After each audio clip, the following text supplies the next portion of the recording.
doing the Sunnyvale measures. I'm going to start with the easy, simple ones and work.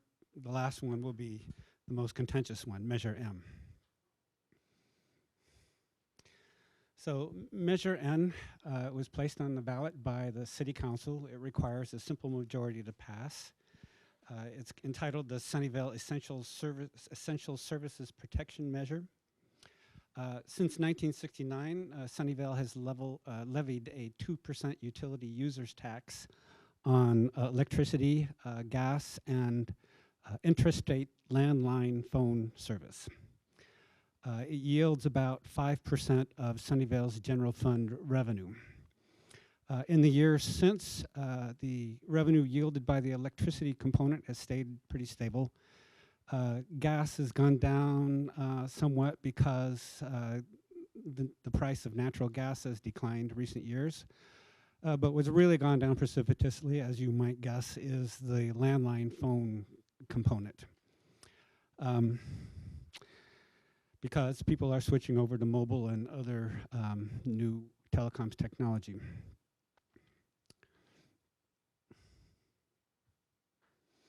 So Measure M is intended to redress that. It modifies the municipal code so as to bring these new telecom technologies like mobile voice, mobile data, voice over IP, prepaid phones under the utility users tax. It does not tax internet access charges or downloads or email. It retains the current 2% tax rate, and for comparison, the Santa Clara County average is 3.7%. It would raise an estimated $1.5 million a year, and the proceeds would go to the general fund. Okay, sorry, I should give you the pros and cons. This is a blurb by the city. The city has not significantly updated its utility tax ordinance in over 40 years, and the telecoms portion is badly outdated.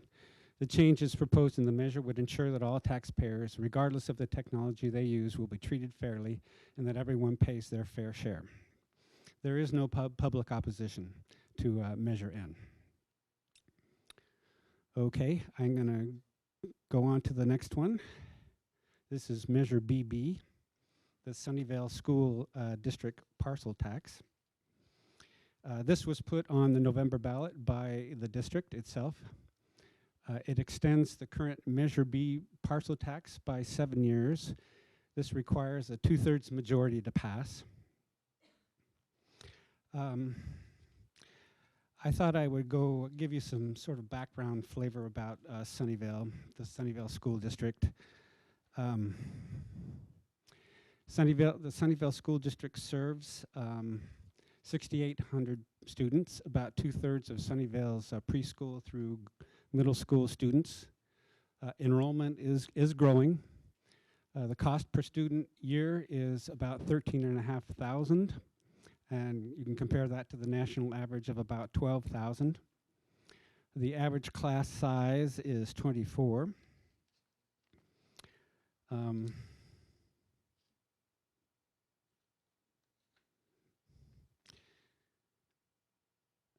56% of district students are considered proficient in math and reading, according to the latest statistics. 3,600 are English learners, meal aid recipients, and or foster youth. As you might guess from those first two bullet points, there are large disparities in family income in Sunnyvale. The district gave me a statistic that kind of struck me and gives you an idea. A family of 4 must have an income of no greater than $40,000 per year for their kids to qualify for a subsidized or free lunch program. At Cherry Chase Elementary, 4% of students qualify. At San Miguel Elementary, 76% do. So that kind of surprised me personally. Greatschools.org, which is a popular school school rating website, rates the district at 7. out of 10, where 10 is best. And individual schools range from top-notch 10 to a low average 4. So just to give you a kind of an overview of Sunnyvale School District finance, California school districts fall into one of two categories. One is called Local Control Funding Formula, LCFF, also known as Revenue Limit. The other is known as Basic Aid. The Sunnyvale School District is a basic aid district. That means it's mostly financed by local property taxes, not the state. The LCFF schools are financed primarily from the state general fund. Basic aid districts are characterized generally by higher revenues, but historically more revenue uncertainty. So that requires that the district keep reserve funds and also has to do more long-range financial planning than LCFF districts. Another characteristic that's important is that enrollment growth in a basic aid district is not automatically funded. There's only, if enrollment grows, there's still the fixed base of property taxes to work from. So just to give you the overall revenue expenditure figure, it pretty much balances. The total projected revenue for financial year 16-17 is $77.5 million. I think, see, the figure is 59 million of that is local property taxes. Total expenditures are, as I said, 77.5 million, and 65 million of that is salary compensation for employees. There's also an economic uncertainty fund necessitated by the fact that it's a basic aid district, in which they keep $11.8 million.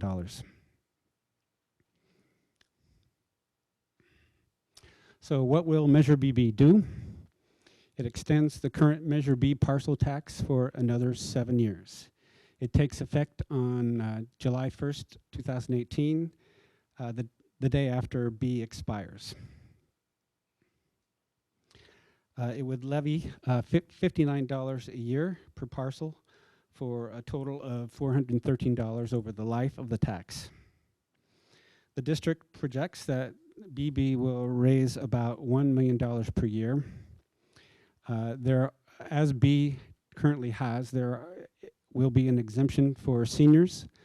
If you are exempt under Measure B as of June 31st, 2018, the exemption will carry over to BB. Otherwise, you'll have to apply for it. What will the money be spent on? Funds are to be used to support educational operations, classroom programs, teacher compensation, maintenance of equipment, computer equipment used by teachers and students. No funds are going to be spent on administration. The expenditures will be overseen by a citizen oversight committee. So this is just sort of to give you an idea of these are the current district measures financed by property taxes. There's the parcel tax Measure B that I've been talking about all along. There's bond Measure G, bond Measure P. The pro argument is that BB will help protect programs such as math, English, and science, maintain computers and other tech used in the classroom, attract excellent teachers, and keep class sizes small. Quality schools give our kids a leg up, and enhance property values. Against is the following argument.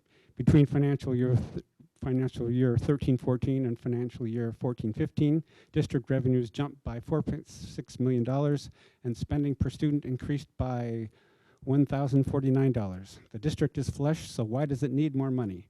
It's time we said no to the tax and spend special interest crowd. Okay, and here are some proponents. A slew of former Sunnyvale mayors. And this is the opponent, Mark Hinkle of Morgan Hill. Okay, so on to Measure M. This is the contentious one and the most complicated one. Measure M was placed on the November 16 ballot by citizens petition. The signatures were collected by the Yes on Public Lands for Public Use Committee. It was triggered by the city's 2013 agreement to sell the Rayner Activity Center to Stratford Schools. It requires a simple majority to pass. What would Measure M do? M would require the city to hold citywide elections to approve any sales, new leases, lease renewals and extensions, swaps, or transfers involving parks or so-called community service amenity land. Community service amenity land is defined in the measure. It's defined as property whose primary purpose is to provide the public a place of city government, administration, recreation, education, exercise, or enjoyment. That definition excludes infrastructure and utility land. The measure goes on to specifically list City Hall and other city administration buildings, libraries, swimming pools, community centers, performing arts venues, gardens, golf courses, zoos, and other similar facilities and the land upon which they stand. I should make clear that M would apply to land owned or leased by the city, but also to land leased to the city. For example, the golf course land leased to the city from NASA.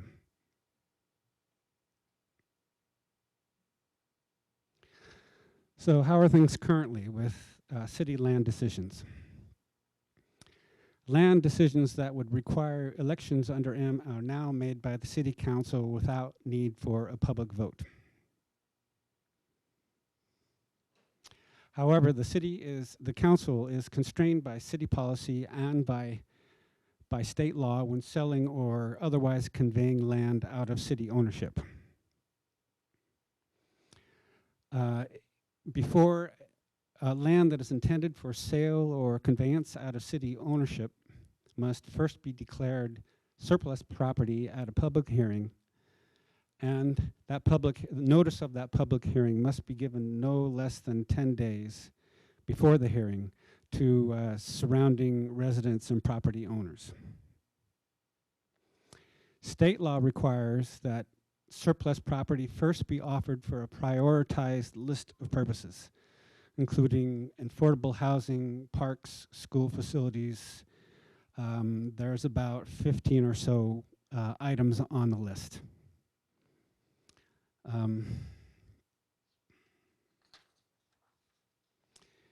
In the past 10 years, there has been one sale of park or community, so I'm going to call it CSA just to save myself saying some syllables. There has been one sale of park or CSA land. That's the aforementioned Rayner Activity Center.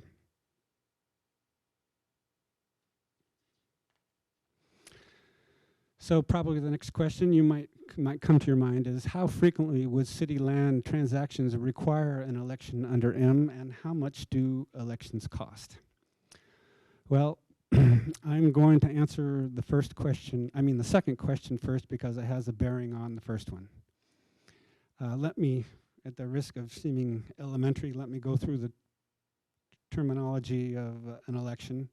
Voters vote during a process called an election. They cast their vote by means of a written instrument called a ballot. On a ballot, there may be one or more measures. Each, in the state of California, each measure must be accompanied by certain supplemental information that you find in the voter's guide. That includes the impartial analysis, the arguments for and against, and the rebuttals to the arguments for and against. There's a cost to writing the measure and the supplementary information. I call it the content generation cost. The city would call it the legal analysis cost. So for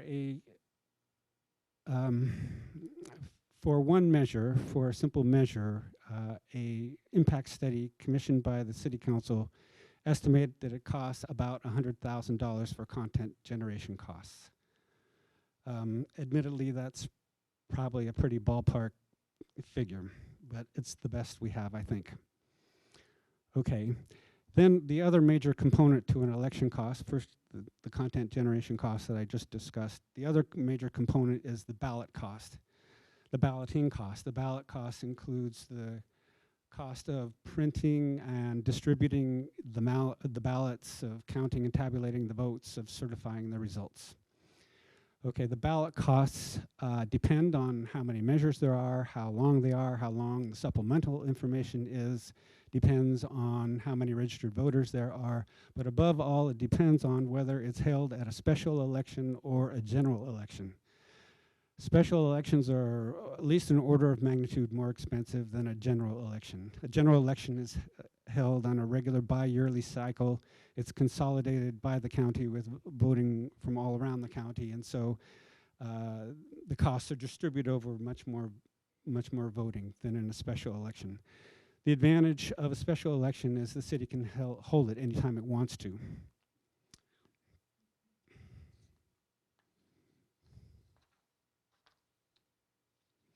So according to the city clerk's office, the balloting cost of recent ballots with single measures of minimum length held at a general election comes to about $74,000.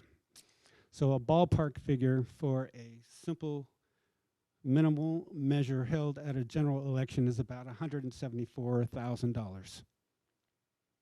If held at a special election, as we have recently learned with the election to fill council members Whittam's seat, comes to a lot more, a minimum of $800,000.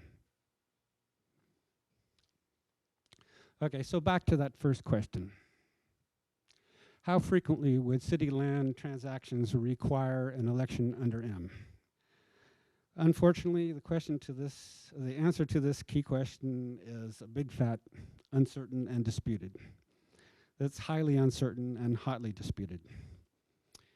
M proponents think that the definition of CSA, community service amenity, excludes the great majority of city land transactions, and so elections necessitated by M would be rare, maybe on the order of once every several years. Opponents think there are uncertainties around which properties are CSA, and even for land that definitely is CSA, there are certain uncertainties as to which transactions would come under M.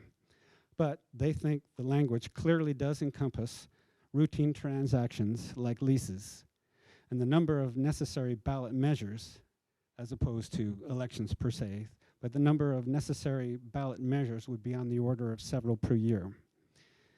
The number of elections would depend on how the ballot measures are bundled. So I'm going to give you a couple of examples. Oh, I'm sorry. Yeah, okay, I'm still on track. Okay, I'm going to give you a couple of examples of disputed questions between the two sides. This is a question where the definition of CSA is involved. Would every new lease or lease renewal of the 20 offices in the Sunnyvale Office Center require an election under M? Proponents say no.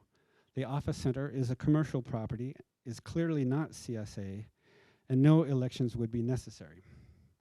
Opponents say yes, the office center is part of the civic center, which is specifically listed as CSA in the measure, that the language of M says nothing about commercial properties, and that the leases would fall under M. Here are a couple of questions involving land that both sides agree are park or CSA land. Currently, there's a construction company doing work on Baylands Park. The company leases part of the parking lot as a construction staging area. Would this lease require an election? The city leases small pieces of golf course land for use as cell towers. Would these leases require elections? Whether or not a given lease of park or CSA land would fall under M can be a tricky question because the label lease can be applied to a multitude of greatly differing land agreements. At one extreme, a lease can almost be tantamount to a transfer of ownership. For example, a very long-term lease, 99-year lease. And that is the kind of lease I think the M proponents are aiming at. At the other extreme, a lease can be something as routine and transient as a month-to-month rental or even a temporary use permit. And it's leases towards this end of the spectrum that opponents fear that M will inadvertently cover. If M passes, these uncertainties and disputes would have to be resolved in court and hammered out by practice. Okay, so getting down to numbers, I'm getting down to the second two ballot points. The City Council commissioned an impact study of Measure M, I've mentioned it before, from consultants management partners. The study is hotly disputed, as you probably guessed, by M proponents.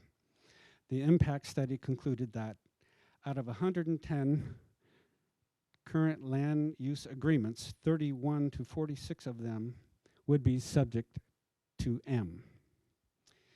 They also concluded that in the last 3 years, about 16 lease transactions and 1 sale transaction would have been subject to M, meaning that would require, each of these transactions would have required a ballot measure.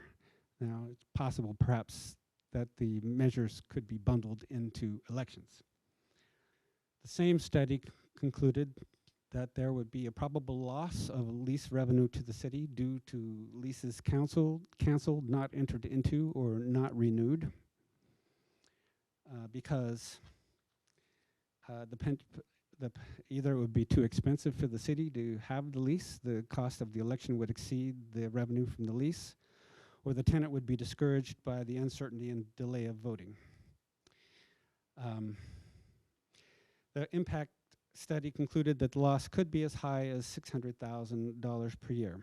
Proponents again dispute that, saying that this figure is mostly Sunnyvale office leases, and the Sunnyvale office is due to be torn down as soon as the city can settle on a new plan for the Civic Center anyway.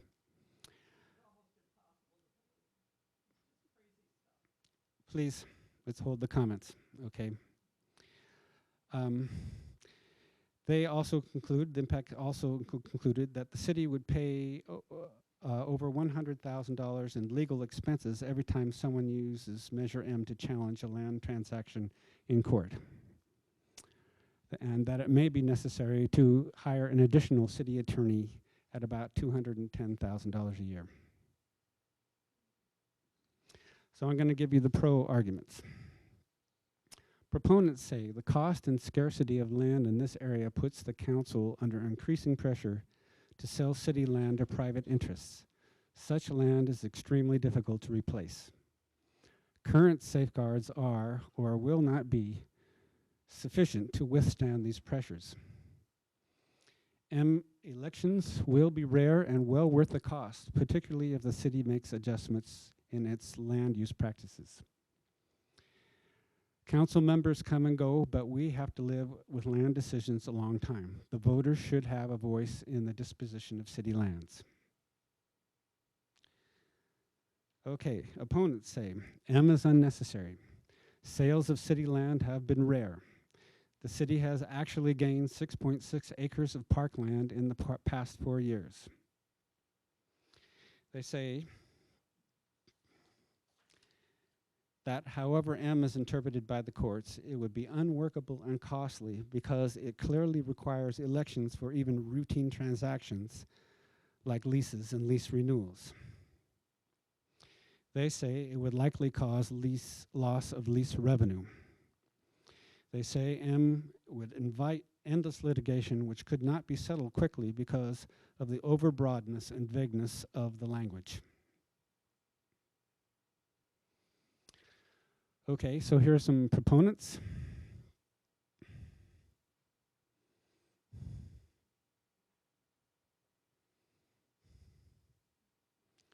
Here are some opponents. You can see that most of the city council is against it, excepting council member Pat Meyering.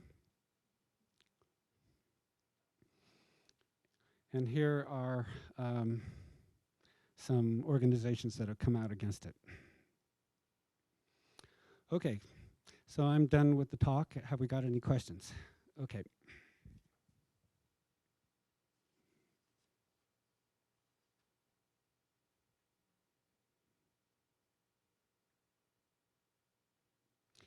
Is it true that the consultant management partner study has no legal basis? Well, the point was the point made by M proponents is that there were no lawyers on the management partners team, and that they are therefore might not be qualified to come to the legal judgments they did. That is a judgment call. The management partners consultants were made up of former city managers.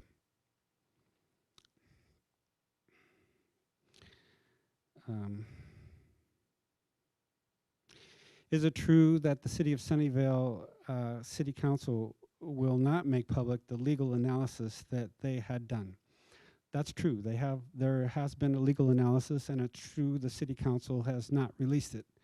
However, in fairness, should be said that that's quite commonly a practice with a legal analysis, because it's equivalent to a poker player showing your hand before you place your bets. There may be legal vulnerabilities that the City Council doesn't want generally really revealed. Okay.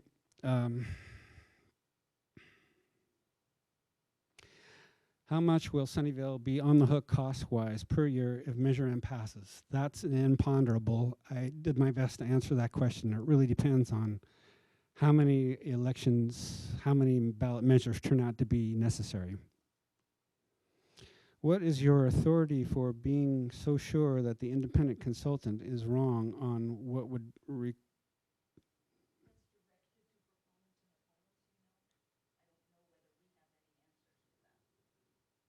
I'm sure I don't understand. What is your authority for being so sure that independent consultants is wrong on what would require approval elections? I'm afraid I don't answer that. I don't understand that question. Does the person who posed it want to say it? Okay. The Santa Clara City Council has put Measure R on the ballot of Santa Clara citizens to vote on. It is very similar to Measure M in Sunnyvale in that it allows citizens to vote on sale or lease of public land in Santa Clara. I'm afraid I'm not familiar enough with the Santa Clara measure to comment. Okay.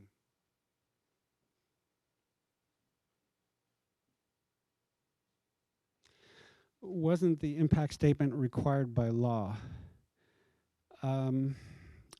That's a good question. I'm not sure if that's at the option of the City Council or not. It is required by law? Okay. I believe it is required by, the impact study was required by law. Yeah. Oh. It's allowed by law. The City Council has the option of initiating one. Okay. Mm-hmm.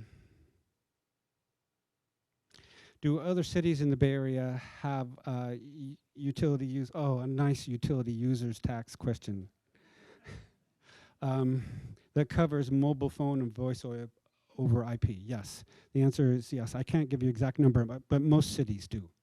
Sunnyvale is kind of a laggard in this respect.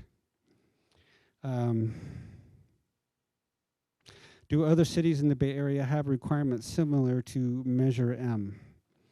I don't think at present they do, but there are movements afoot. Okay. I think, okay. All right, thank you very much. Thank you for coming out.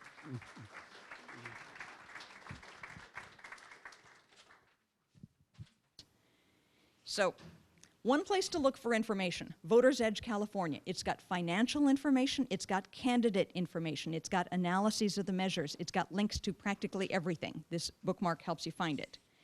Other lists of URLs, places to go to get information, including where we go to do our research.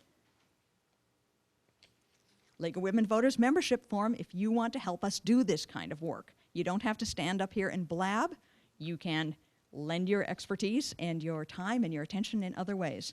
List of other presentations, including on Monday, we'll be here on the state propositions, but we've got a lot going on this election. And the Easy Voter Guide, this again is state propositions, but it's very handy. It's the shortest we can possibly make it and still make sense on the propositions. We're here to do the best we can to understand it together. Thank you very much for bringing your time and attention and patience to this task.